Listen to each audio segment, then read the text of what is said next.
All right, now that we have the UVs done, you might want to save it, just so you have that part done.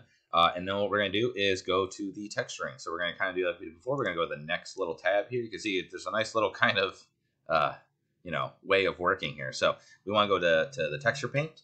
And now we have this guy, but you can see we can't really actually paint on it quite yet. So make sure you're on the tool settings. We're on regular paint here. What we want to do is we need to add a texture. So you just hit a plus here, and you can see there are different things that we can paint. In our case, we want to paint a base color. So just choose base color. And then it's going to give you some options. I'm just going to call this, we'll call it creature underscore color, because we want to do a color. And the 1024 is a bit small, so let's just do 2048. Depending on what your computer is, you might be able to get away with 4096, but 2048 should work on pretty much anybody's computer. And then we'll hit OK. You're going to see it's going to turn black. It's because it's just the default is black. But with white selected, you can see, woo, I can paint it, right? However, if we do go to, let's say, here or here, oh, it is showing up. All right, well, I didn't think it would. All right, it might not show up on those, and it probably will not show up in the rendering. So what we're going to do is just make sure that we have more options as far as the materials and stuff are concerned. So I'm actually going to maybe we can, I'm going to undo that painting. Let's go to the material. All right. Oh, because it already hooked it up. Never mind. So usually you have to hook this up. And so if your texture is not showing up when you go to those other methods, you click the little these little dots. In this case, it's the color. And then you would just choose image texture. And then once you get the image texture, you can choose what image you want. So, but it looks like it's already good. So, yeah, that's good. All right. Well, never mind that then. So, once you have this, the first thing you want to do is just get your base color. So I'm just going to use this paint bucket, and I'm going to do kind of a pinkish dinosaur. Go with that. And then we'll just paint bucket, and that way it'll be this kind of pink color to start with. A little bit lighter than that. Okay, so that's fine. Then from there, you just use your regular old draw here. And then you choose your colors over here, and you paint them. There's not... honestly that many tools in here. Oh, so one of the problems you can see is that he's low res, right? So let's go ahead and fix that. So you can just up this. The only thing I would say is that the higher you go, the more delay you're going to see. So you can see that's pretty responsive. But watch as I go up. See how there was a delay there? So I would try to texture in as low as you can, that you're still getting pretty good response. So actually I can go all the way up to 4, which is pretty good. But you might not be able to get that. This computer is pretty hefty.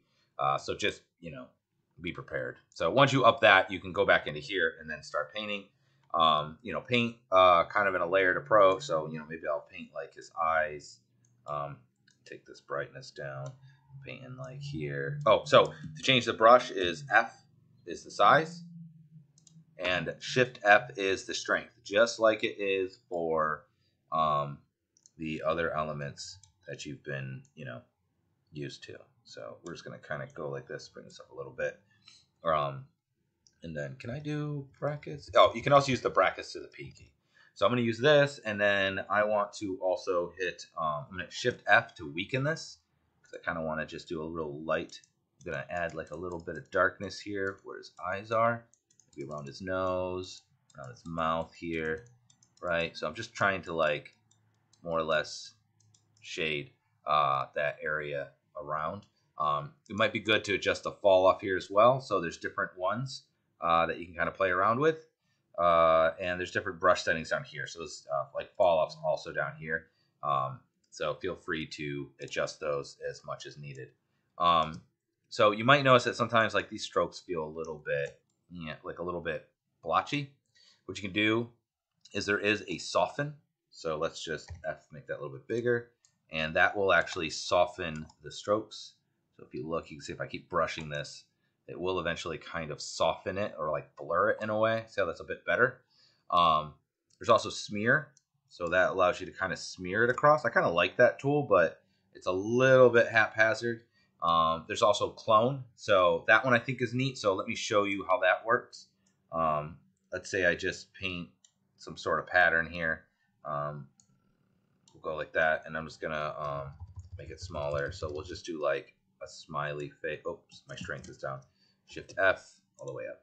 So we'll do like a smiley face so you get an idea, right? So we got that. When you use the clone, just hold Control and click, and then when I start painting, it will clone from the area, just like you would do inside of Photoshop, which is pretty nice. Every time I click, though, it's redoing it. That's why. So just be aware. Like if I start clicking and painting now, it's going to start. I'm holding it down the entire time. So just be aware of that. Yeah. So yeah, that's what you would do basically, is go through and paint all those various elements. The paint tool here, as I'm sure you are probably now aware, is a bit limited. It's not the worst I've ever seen, but it could be better. So if you want to do something where you could do this for sculpting as well, but you want to add like a painted texture or something, what you could do is go to your favorite browser and look up like skin reptile texture or something like that, right? It's even better if you can get like seamless. All right. And then go to images, find a picture that works for you. So let's just go with, I'm just going to go with this one. This one looks fun. So I'm just going to save this, save image as, I'm going to save it right to my desktop. Just say, you know, reptile skin. Okay. So that's there. Then what I can do is back in here, we can load that in. So you're just going to go here, and we're going to add a new texture. Image and or movie. We're going to open, and then we're going to find it on the desktop. So look for reptile skin. Ba-doop. Open image. All right, so now we have that loaded in a texture. That's an option. Then we'll go back to our tool, and then we can do is if you scroll down to where it says texture, you open that up, it should automatically already show up here. And as you add more, like if you add more of them, you can click and you'll see all the textures that are available to you. So that one's on there. And then let's just make this bigger. But you can see you can actually paint that texture on there, which is kind of neat. Okay. And that works also with, you know, other elements as well. So what you probably want to do is bring that into like Photoshop or whatever your favorite raster imaging editor software is, and make sure it looks the way that you so desire. And then what you can do is sort of paint this on. There's different methods for painting it on that you'll see. So there's this textured here, but you see that there's tiled, stencil, random, so on and so forth. So view plane is going to basically kind of like repeat it, as you can see. Yours also might not do what mine's doing. It's a good idea to turn on rake, because what that'll do is it'll actually rotate with the direction that the brush is going, which I think is better. So that's good if you're trying to just use it like an alpha. So you can get a black and white image and use that. In this case, it's a colored image. So you can use that.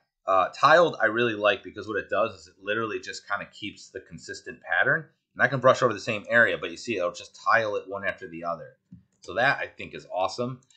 There's also stencil, which you might find handy. So it'll pop up, you'll see this thing, and you can just basically brush through it. So you right click to drag it where you want, and then it's control right click to rotate it, and it's shift right click to scale it.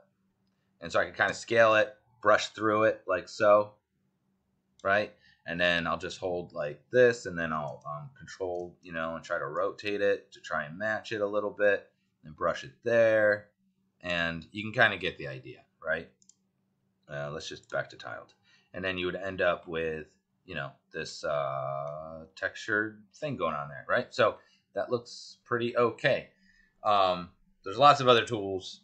You can play around with these and also look them up. I don't want to make this too awful long. It should hopefully give you enough to work with. Underneath stroke, there's also different ways of drawing. So we'll leave that on tiled. But if you go to, let's say, drag dot, it's going to make a dot, and you can drag it, and we let go. That's where it's painted. So that's actually not a terrible way of working, because you can kind of like piecemeal what you need, like so. There's also the anchored. So you click and drag, and it will basically be anchored from that spot. So that is something else. You could play with these as well and see what kind of, how well that works for you. All right. Inevitably, if you don't want to use this anymore, like, okay, I did that, but now I'm trying to do something else, just hit the little X here, and that will that'll unlink it, and now you can get back to just, I'm not still on drag dot. Where is stroke or anchored? Sorry, and we'll just do dots. And then you can get back to your regular painting again. All right. Hopefully that makes sense. And the same basic process can be used as well with sculpting.